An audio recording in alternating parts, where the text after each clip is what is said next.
Hello दोस्तों, नमस्कार। युवा शक्ति क्लासेस में आप सभी का स्वागत है। आज हम पढ़ेंगे हिमालय का प्रादेशिक विभाजन। तो दोस्तों जान ले कि प्रसिद्ध भूगर्भ शास्त्री सिडनी बुराड ने हिमालय का प्रादेशिक विभाजन नदियों की घाटियों की सीमाओं के आधार पर किया। क्या कि किसके आधार पर किया? नदियों की घाटियों की सीमाओं के आधार पर। लिख देते हैं यहाँ पे, नदियों की घाटियों की सीमाओं के आधार पर विभाजन किया था सिडनी बुराड ने। तो किसमें बांटा? पंजाब हिमालय में बांटा दोस्तों, कुमायूं हिमालय में, नेपाल हिमालय में, असम हिमालय में। अब देखिए क्वेश्चन कहाँ से आता है। पूछता पंजाब हिमालय किन नदियों के मध्य है? सिंधु नदी और सतलज नदी के मध्य। एक क्वेश्चन तैयार आपका।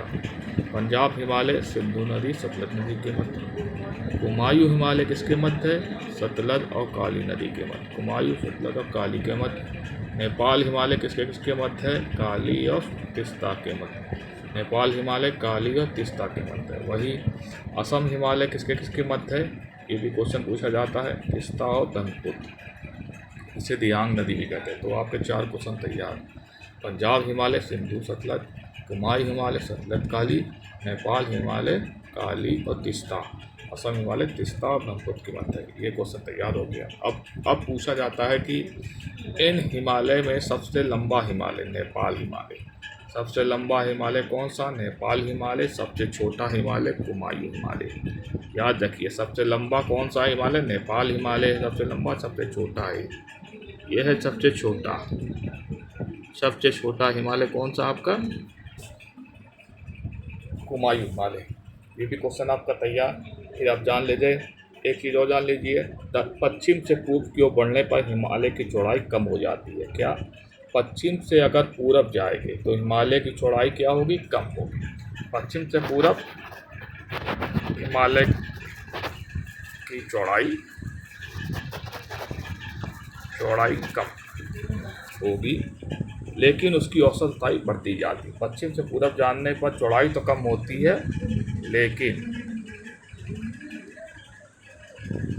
औसत ऊंचाई बढ़ जाती है। औसत ऊंचाई बढ़ जाती है, लेकिन औसत ऊंचाई बढ़ जाती है। याद रखिएगा, ठीक है। और इम्पॉर्टेंट है ये सब। और आपको मैं बता दूं कि इसके बाद पंजाब हिमालय में कौन कौन सी, ये पूछ लेता है, पंजाब हिमालय में कौन कौन सा आता है? देखिए, काराकोरम रेंज आती है, लद्दाख रेंज, पीर पंजाल, धौलाधर और जास्कर श्रेणी, ये आता है, पूछा जाता है। याद रखिए, पंजाब हिमालय क्या कहता है? काराकोरम, लद्दाख, पीर पंजाल, धौलाधर, जास्कर रेंज आती है। और क्रम लगाने को भी आ जाता है कभी कभी हम लोग को। ऐसे ही काराकोरम आएगा, फिर लद्दाख आएगा, ठीक है।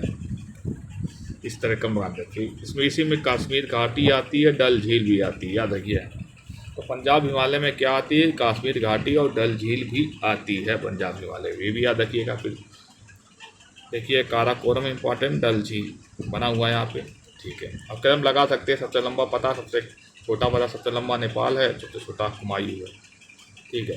तो कुमायूं हिमालय में उत्तराखंड में है, स्थित है। गंगा यमुना का उद्गम स्थल है कुमायूं हिमालय, ठीक है। गंगा यमुना का उद्गम स्थल है। नंदा देवी, कामेर, त्रिशूल, बद्रीनाथ, केदारनाथ, ये किसमें? कुमायूं हिमालय में, ठीक है। याद रखिएगा, ठीक है। अब बात करते हैं इसमें नेपाल हिमालय। हिमालय का सबसे ऊंचा मध्य भाग है नेपाल हिमालय। नेपाल हिमालय में माउंट एवरेस्ट, कंचनजंगा, मकालू और धौलागिरी पर्वत श्रेणियाँ है। नेपाल हिमालय में माउंट एवरेस्ट, कंचनजंगा, मकालू, धौलागिरी पर्वत श्रेणियाँ। वही असम हिमालय में, असम हिमालय अरुणाचल प्रदेश और भूटान में फैला है। इसी में नामचा बर्मा, उला कांगड़ी और नदियों यहाँ तीर मोड़ लाती है। तो ठीक है, ज़्यादा इसमें कुछ है नहीं। तो आपको कुछ इंपॉर्टेंट चीज़ें याद करनी है, इसे रिवीजन कर लीजिए। पहली चीज़, पंजाब हिमालय सिंधु सतलज के मध्य। दूसरा, कुमायूं हिमालय सतलज काली के मध्य। तीसरा, नेपाल हिमालय काली तीस्ता के मध्य। चौथा, असम हिमालय तीस्ता ब्रह्मपुत्र के मध्य। और याद रखिएगा, पंजाब हिमालय में ही कश्मीर घाटी और डल झील है, ये इम्पॉर्टेंट है। कुमायूं हिमालय पूरा उत्तराखंड में छाया, नंदा देवी, कामेत, बद्रीनाथ, केदारनाथ। कहाँ बद्रीनाथ के बाद कुमायूं हिमालय ज़्यादा ठीक है। नेपाल हिमालय में माउंट एवरेस्ट है, कंचनजंगा है, धौलागिरी, ये इंपॉर्टेंट है। और वही असम हिमालय में क्या, नामचा वर्मा इम्पॉर्टेंट है। और यहाँ नदियाँ तीर मोर लाती है, ये भी इम्पॉर्टेंट है। तो इसी के साथ हिमालय का प्रादेशिक जीवन खत्म होता है। ज़्यादा खींचने का कोई मतलब नहीं है, खींचने का फिर कुछ भी खींच सकते हैं। और ये किसने, ये भी एक इम्पॉर्टेंट अंतिम जाते जाते कि हिमालय का प्रादेशिक विभाजन किसने दिया था, सिडनी बुराड ने, यह विकल्प शास्त्री थी। ओके दोस्तों, आपको कैसा लगा वीडियो, अच्छा लगा हो तो लाइक करें, कमेंट करें, सब्सक्राइब करें। ओके बाय दोस्तों।